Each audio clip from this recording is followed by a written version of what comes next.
మంత్రాల పకిరు చెప్పే మాయ మంత్రం కథ కదే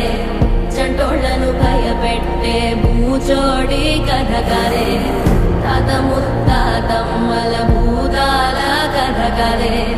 విక్రమాదిత్యుడు చెప్పిన వేదాళుడి కథ కదే దీపము నుండి బియ్యం వచ్చే అల్లావుద్దీన్ కథ కదే ఇది ముడత చర్మం ముసలి చెప్పే కథ లాంటి నిజమే